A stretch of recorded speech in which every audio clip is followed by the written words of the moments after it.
Transparency international एक बड़ा इदारा है और इनकी रिपोर्ट्स को दुनिया भर में तस्लीम किया जाता है। इस इदारे में हाल ही में एक अपनी सर्वे रिपोर्ट जारी की थी कि एशिया में सबसे ज़्यादा करप्ट मुल्क कौन सा है।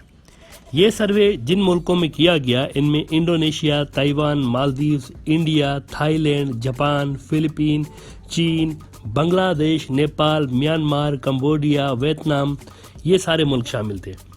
अच्छा, इस सर्वे के जो रिजल्ट्स हैं वो बड़े दिलचस्प हैं। वैसे तो बीजेपी सरकार का 24 घंटे ये नैरेटिव चलता रहता है इंडियन मीडिया पे कि हम भ्रष्टाचार के यानी रिश्वत के खिलाफ हैं, लेकिन ट्रांसपेरेंसी इंटरनेशनल ने बीजेपी सरकार के इन दावों को एक्सपोज करके रख दिया है।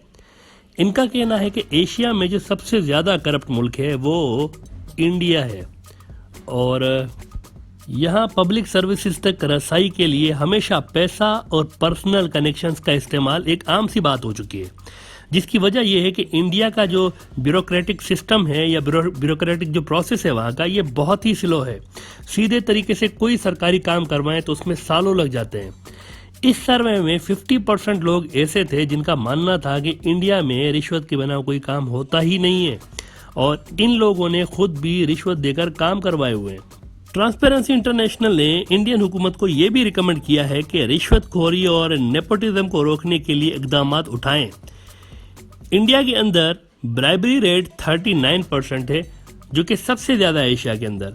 जिन लोगों ने इंडिया में रिश्वत देकर काम करवाया हुआ है, ट्रांसपेरेंसी इंटरनेशनल के मुताबिक इनमें से 50% वो लोग थे जिनसे खुद रिश्वत की तलब की गई थी कि आप इतने पैसे दे दें तो ही आपका काम हो सकता है। और ट्रांसपेरेंसी इंटरनेशनल के मुताबिक 2 मुल्क ऐसे हैं एशिया में जिनमें सबसे कम ब्राइबरी रेट रहा है। इनमें से एक तो मालदीव है और दूसरा जापान है। इन दोनों मुल्कों में ब्राइबरी रेट सिर्फ और सिर्फ 2% है। अच्छा, ये तो 2020 का डेटा था जो कि हमने आपके साथ शेयर किया, यानी गुज़िश्ता साल का जो कि अभी ख़त्म हुआ है। जबकि 2019 का जो डेटा था वो भी कुछ ज़्यादा बेहतर नहीं था इंडिया के लिए। उसके मुताबिक भी इंडिया में हर दूसरा शहरी ऐसा है जिसने कभी न कभी रिश्वत दी हुई है अपने सरकारी काम को करवाने के लिए। 2019 वाले सर्वे में 51% इंडियन शहरियों ने ये एडमिट किया था कि उन्होंने रिश्वत देकर अपना काम करवाया हुआ है।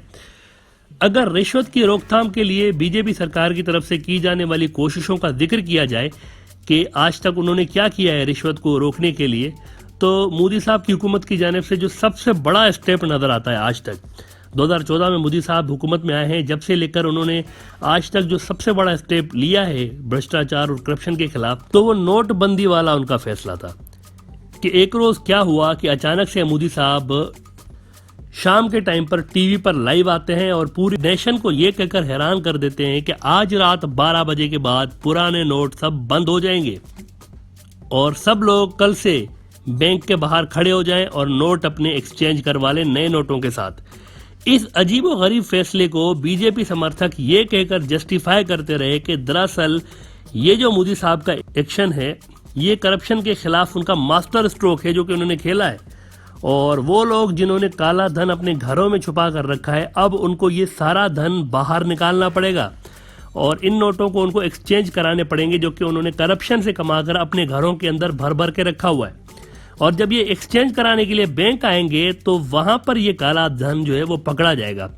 लेकिन जनाब हुआ ये कि जब नोटों को बैन किया गया तो 99% से ज्यादा जो पुराने नोट थे, 99% से भी ज्यादा, वो एक्सचेंज हो गए नए नोटों के साथ। और 1 पाई की भी जो ब्लैक मनी थी वो सामने नहीं आई, 1 पाई की वो सामने नहीं आई। लेकिन इस फैसले के बाद इंडियन इकोनॉमी ऐसी गिरी थी कि आज तक संभल नहीं सकी है, क्योंकि इंडिया की जो मार्केट है ये असल में कैश बेस्ड थी और 70% से ज़्यादा की जो इंडिया की मार्केट में ट्रांजैक्शंस होती थी, खासतौर पर लोकल मार्केट में, ये कैश बेस्ड ट्रांजैक्शंस होती थी। लिहाजा जब एकदम से कैश को ख़त्म कर दिया गया, उसको वर्थलेस कर दिया गया और पुराने नोट कैंसिल कर दिए गए, तो हुआ ये उसके नतीजे में कि बैंकों के बाहर लंबी लंबी लाइनें लग गई और लोग सारा सारा दिन बैंकों के बाहर भीड़ में खड़े हुए नजर आए और कई बुजुर्ग इस सारे प्रोसेस में हलाक भी हुए। लाइनों में खड़े रह रहकर किसी को हार्ट अटैक आ गया तो किसी को कोई दूसरी कॉम्प्लिकेशंस थी, ये लोग वहां पर एक्सपायर भी हुए।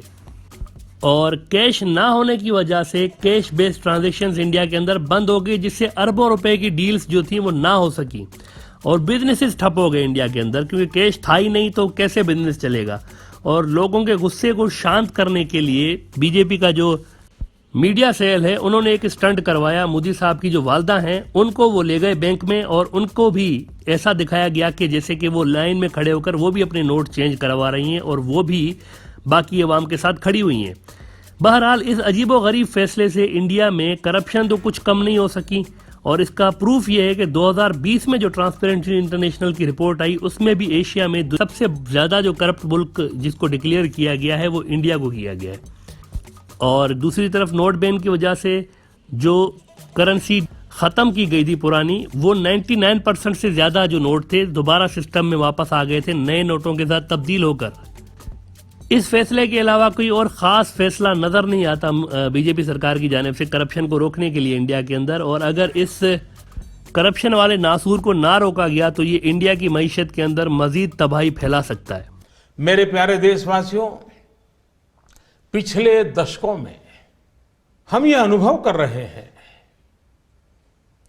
कि देश में भ्रष्टाचार और काला धन, इन बीमारियों ने अपनी जड़ें जमा ली है और देश से गरीबी हटाने में ये भ्रष्टाचार, ये काला धन, ये गोरख धंधे सबसे बड़ी बाधा है। यह बात को दर्शाता का है कि भ्रष्टाचार और काले धन का जाल कितने व्यापक रूप में देश में बिछा हुआ है। भ्रष्टाचार की बीमारी को कुछ वर्ग विशेष के लोगों ने अपने स्वार्थ के कारण फैला रखा है। लेकिन मेरे प्यारे देशवासियों, हर देश के विकास के इतिहास में ऐसे क्षण आए हैं जब एक शक्तिशाली और निर्णायक कदम की आवश्यकता महसूस की गई। इस देश ने यह वर्षों से महसूस किया है कि भ्रष्टाचार, कालाधन, जाली नोट और आतंकवाद ऐसे नासूर हैं जो देश को विकास की दौड़ में पीछे धकेलती है, देश को, समाज को अंदर ही अंदर खोखला कर देती है। मेरे प्यारे देशवासियों, दूसरी ओर भ्रष्टाचार और काले धन की चुनौती देश के सामने बनी हुई है।